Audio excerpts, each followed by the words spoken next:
he wants to fight Conor McGregor.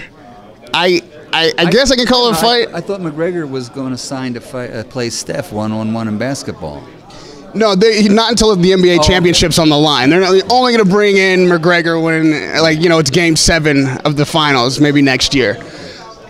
In that spirit, though, as ridiculous as that is, a lot of people think this is as ridiculous a premise. A guy who's never stepped in a boxing ring before to box, fighting the guy who is considered the best fighter alive. When you heard this fight was finally announced, you all heard it, the talk, but when you finally heard, like, okay, this is going to happen, what was your initial feeling, your gut reaction? Yeah, for months I said, no way, it's not going to happen.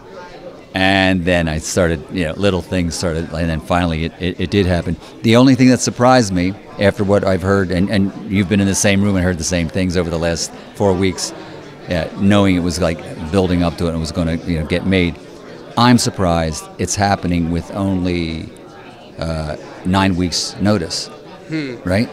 Right. I think Floyd might have been training for the last 2 months, you know, because he never goes in without conditioning.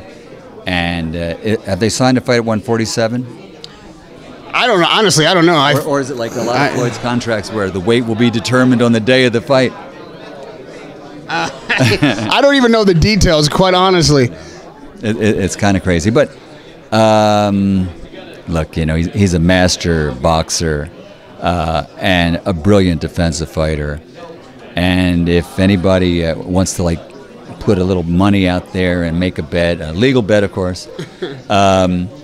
Before you do that, go to YouTube and look up these sparring sessions with Conor, and it might make you decide to bet one way or the other when you see it. There's no question as to who wins this fight. I'm not even going to ask anybody that. My question is, does Conor McGregor land a punch? That's the only thing. Does he land a punch? And you know, just look at those sparring videos, and you just see like a mid-level, average welterweight guy just doing anything he wanted to do in those sparring sessions, with another guy coming in and flailing away. But you can't take anything away from Conor McGregor's heart when it comes to and conditioning. I mean, physically, he's a real physical specimen, and he does punch hard. But there's a big difference between a 10-ounce boxing glove and a 4-ounce gardening glove. So, radio glove or whatever it is. You know. Radio Rahim with Michael Buffer, always giving me the major line at the end.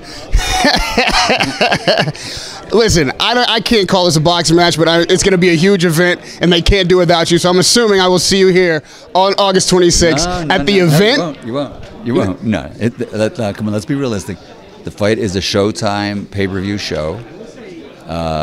Hall of Fame announcer Jimmy Lennon Jr., that's his territory, and he will be there. I mean, maybe. That's what's going to happen. All right. I'm already booked on that day. I've got other work. I've already booked. All right. Well, okay. All right. Are you going to be in LA that day? I'll see the replay. Are you not booked for Cotto? Are you? Yeah. You're doing Cotto. You're going to be free on that day. There's no way they keep that date. There's no way. Radio Rahim either be sitting ringside with Michael Buffer for this event on August 22nd, or I'll be sitting ringside without Michael Buffer because he'll be in the ring somehow, some way. They'll figure out how to get the real voice of boxing in that ring for this huge event. Maybe on August 26th. Oh my God. That's right. Wouldn't that be cool? The two of you. See, we're working out all the details right here. Radio Rahim with Michael Buffer.